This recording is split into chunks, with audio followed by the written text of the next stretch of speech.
Howdy. This is Jordan McDonald. I play the drums in Frankie's world famous house band, which is why I'm chatting with the man, Kris Peters, today. Kris, how are you, brother? I'm fantastic, Jordan. How are you, mate? Thanks for joining us. Thank you. Yeah, no, I'm happy to be here. Always love chatting. It is always a pleasure, my friend. But today we're chatting about the fact that Frankie's world famous house band hits Queensland this weekend for two special shows. You got one at Lefties in Brisbane on Saturday, June the 7th, and one at Mo's Desert Clubhouse on Sunday night. I'm sure you're only up here last weekend, weren't you? Yeah. I was playing with my sex last weekend. Your sex or my sex? My sex. Your sex, right? Yeah. Yeah, we did Mudgery Bar at the Wallaby Hotel, and then the next night, Crowbar Brisbane, which I love. The original Crowbar Brisbane was always a lot of fun, and it had that kind of hang factor to it. But the new joint is just such a big beast, custom, perfect, powerful live music room that, yeah, it's a pleasure to come up and play the stage. Yeah, no, it's not often that Frankie's world famous house band actually gets out of your hometown of Sydney and shares yourself with the rest of Australia, is it? So it is a pretty special occasion. Yeah, we never do this. I mean, we get out of town if we're the house band for a touring artist. Yeah, and that happens every now and then. That's kind of, I guess, the niche of the Frankie's world famous house band. If there's an act of cult appeal who's coming to Australia but leaving the band behind, we'll fill in, we'll play, and so we'll take that around the country. But just as us doing it our way, it kind of like as a matter of policy, we never leave Sydney. So this is something different. Policy? Why say? What policy have you got that prohibits you from leaving Sydney? Is like, it was bred in Sydney, and it's kind of where it makes sense. It's part of the fabric of the zone, so we try and kind of keep it that way. But if an opportunity like this comes up, and it doesn't happen all that often, we say yes to most things. So here we are. Nice. We've spoken a few times previously, mate, but it's been about Frankie's Pizza and about Dingbats. But from memory, this is the first time we've had a chat about your music career. So you're actually in a band, eh? Yeah. Yeah, I think all the career shit around the sides was kind of constructed just to stay in the music zone, man. But first and foremost, it's performing is kind of where how I landed in this industry, and that's the happy place. That's where I prefer to be. Yeah, it was funny because the first few times I met you down at Frankie's, like, I had no idea that you played as well. I just thought you were a cool as fuck venue owner that, like, get in there and get amongst it with everyone. And then I saw you jumped up on stage and played with someone one night. I'm like, that explains a lot. Yeah. Well, that's how it happened. It started with playing, and then through that, discovering the industry and the other side of the industry, the actual hospitality of it. And, I guess from the side of venue. And so I played the game of venue owner for a long time. And now I'm like this free agent out there on planet Earth, kind of playing both sides a little bit. But shit like this upcoming weekend, getting to play just some classic rock and roll for the people of Queensland is precisely where I'd like to be.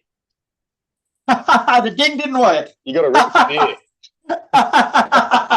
The ding didn't work. How many takes are we allowed on this? So we'll just let it roll, mate. We'll leave all the bloopers in. They're half the fun of it. I had a feeling that fucking thing was going to let me down. Before we go any further, bro, like, introduce us to the whole of Frankie's world famous house band. Like, there's some pretty accomplished players in there. Yeah. Well, I guess the core group is myself on drums, my older brother Joel McDonald, and the bass player Bobby Fulton. And there's a rotating cast of vocalists who come in and out. The longest standing of whom is Simon Hill, and he covers most of the sort of heavy material. So the singer changes depending on what material. Okay, yeah. Digging into, and sometimes we'll do tours that are sort of themed. You know, we have shows coming up in the middle of this year where we're doing like a full 70s show, and then we're doing a full 80s show on another occasion, and then we're doing a thing that's going to be announced shortly that has a flavor all its own also. And so the vocalist usually fits in with whatever the plan is for the band at that time. But coming up to Queensland this weekend, we're bringing Simon Hill, and that means there's going to be a whole lot of Megadeth, Metallica, Iron Maiden, like all real heart-starting shit. Hell yeah. It was funny too, because like I didn't know you had a brother for a long time as well, and I saw the photos come through once, and I'm like, I thought he played fucking drums, not guitar. And then someone told me it was your brother. Yeah, man, we're just kind of like looking a little more similar with each year that goes by. Grey hair does that to you, hey?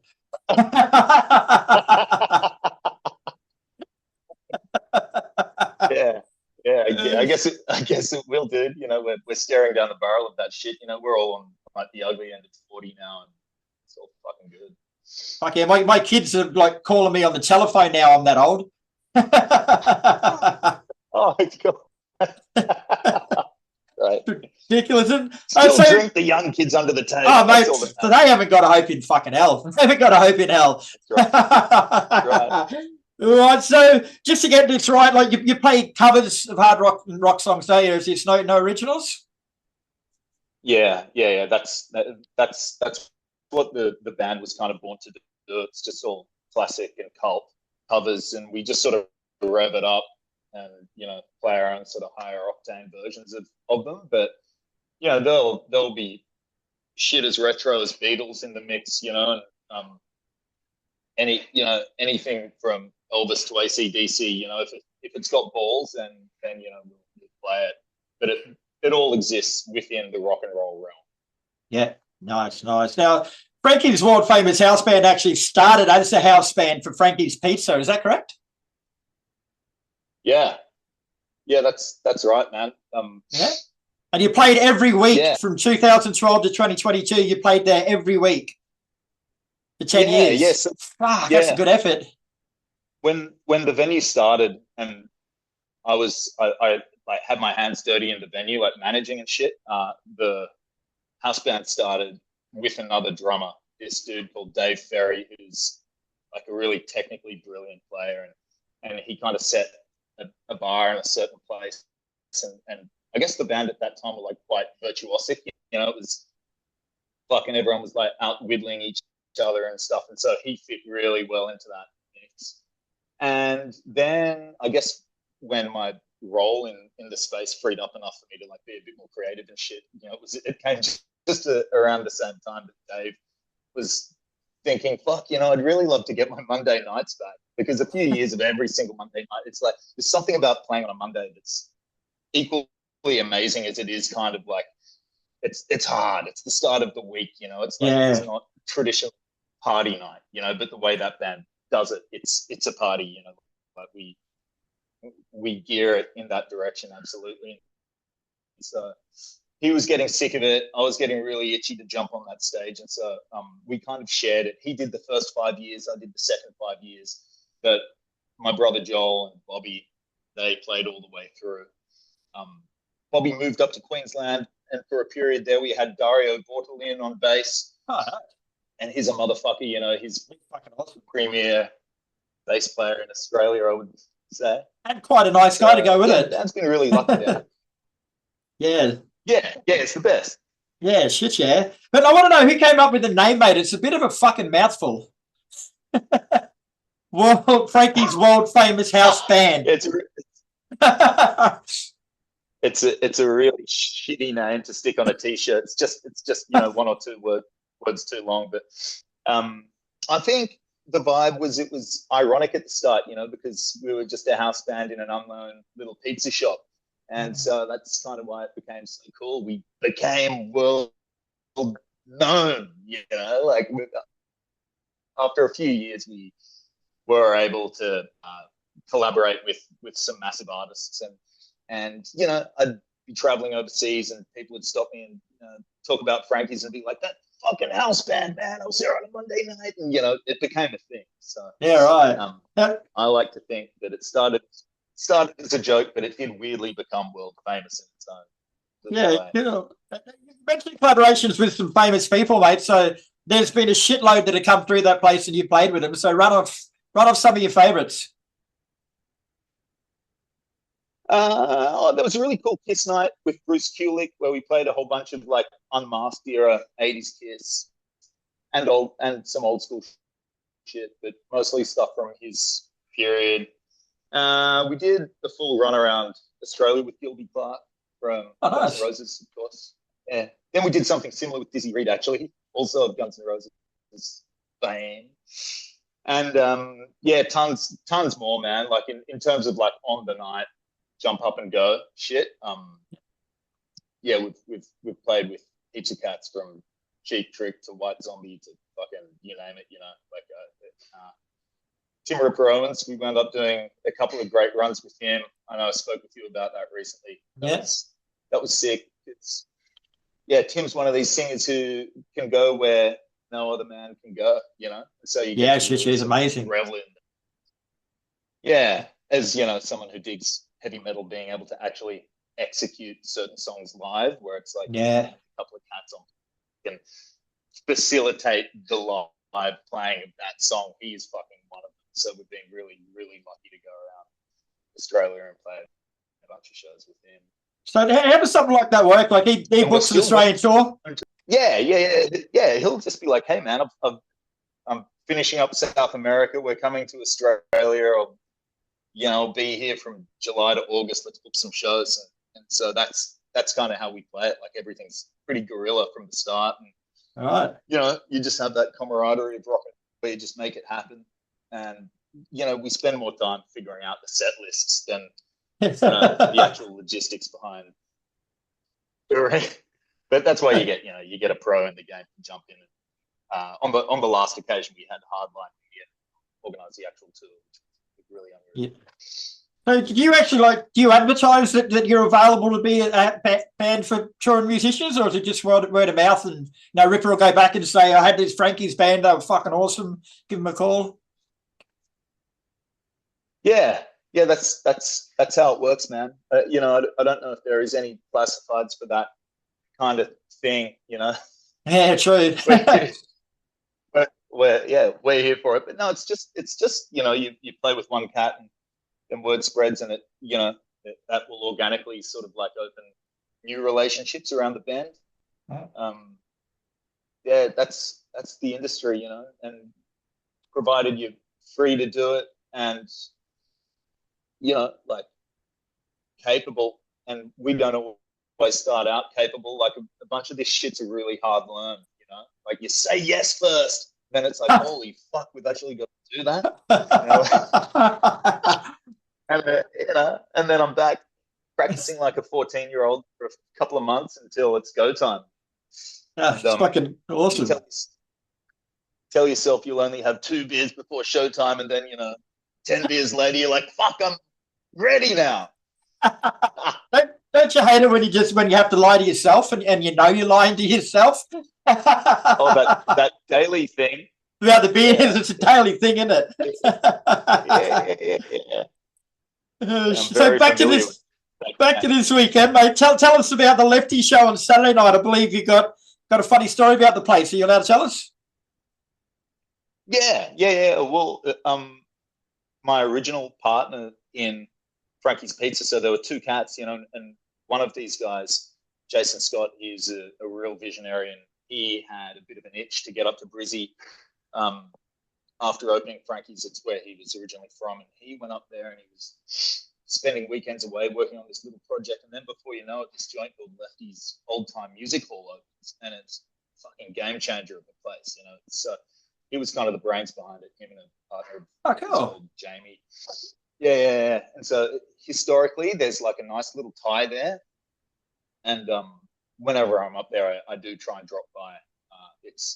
I think it might have changed hands a few times now, but the joint itself is just pretty magical, And then the following night, and so that'll be a free entry thing, and I think that was devised because there's a game, some sort of big game. Right there, the Broncos are playing near there. It's just down the road from the Broncos.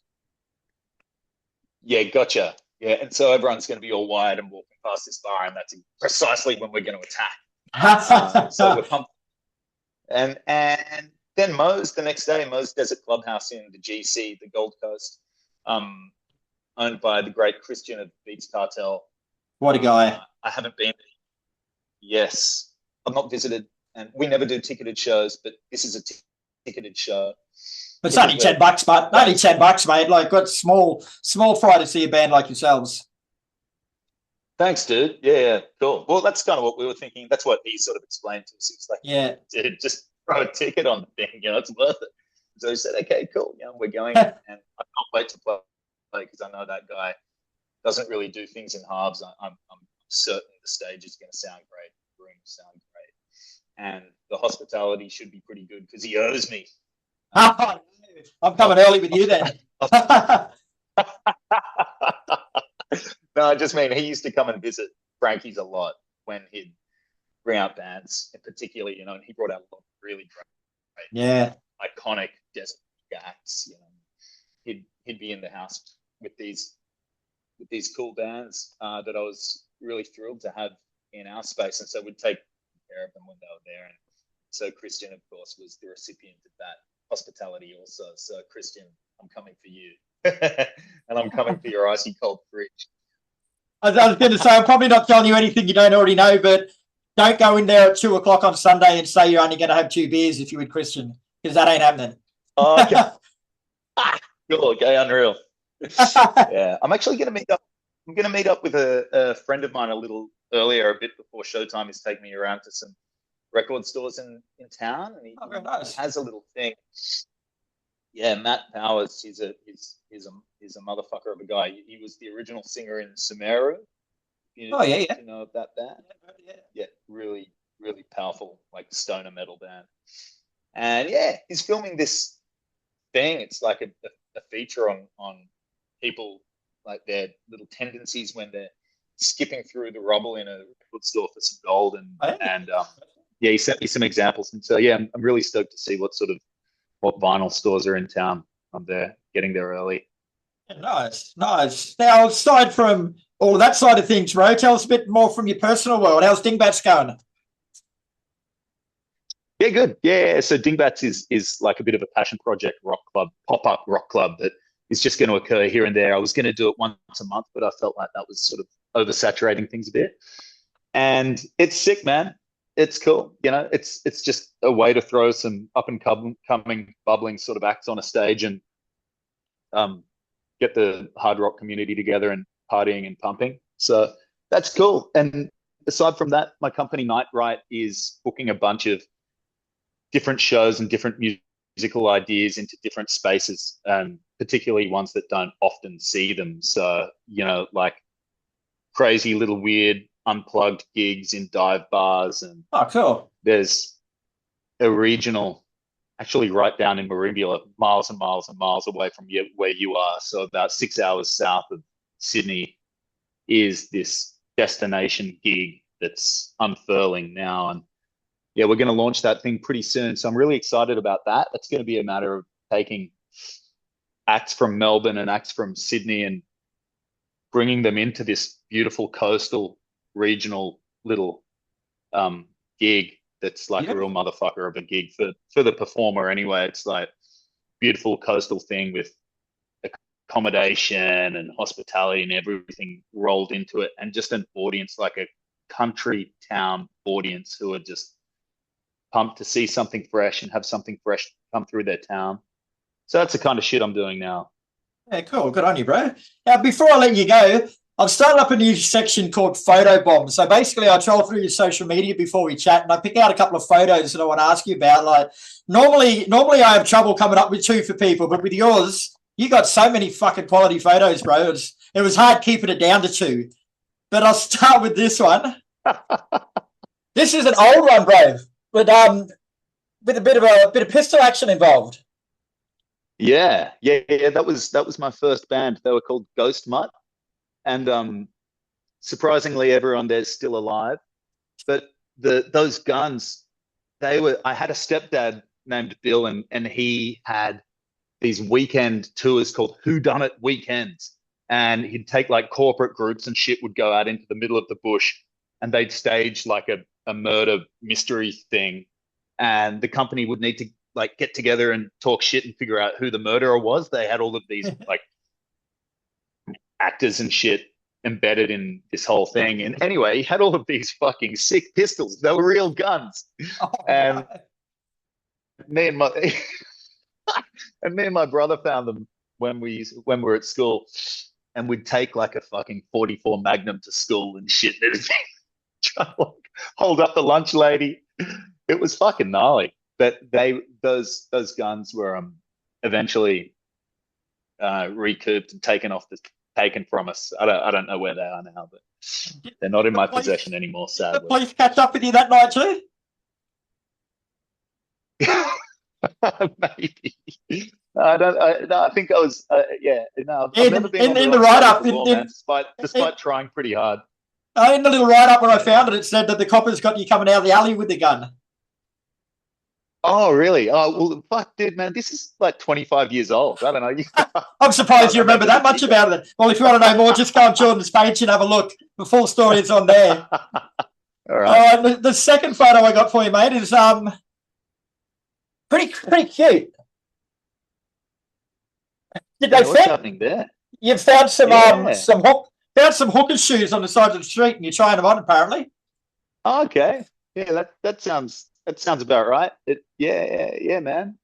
I remember that one over my height too. I couldn't tell you what's cooking here, man. I can't remember, but it looks like I might have been, judging by the weather, it looks like I might have been up in your end of the world. So I don't know. You tell me. Since you came across a pair of stripper shoes sitting in the gutter and you thought you'd try them on. Sounds like a good day. All right, Jordan. Well, we could go on forever with this, bro, but I'm sure you got other stuff to do, mate. So, Frankie's world famous house band is in Brisbane this Saturday, June the 7th at Lefty's, and Sunday, June the 8th at Mo's Desert Clubhouse. So, get along to both gigs if you can. Otherwise, get along to one, brother, and I'll see you on Sunday. Can't wait. Thanks, man. Thanks for the chat. Bye.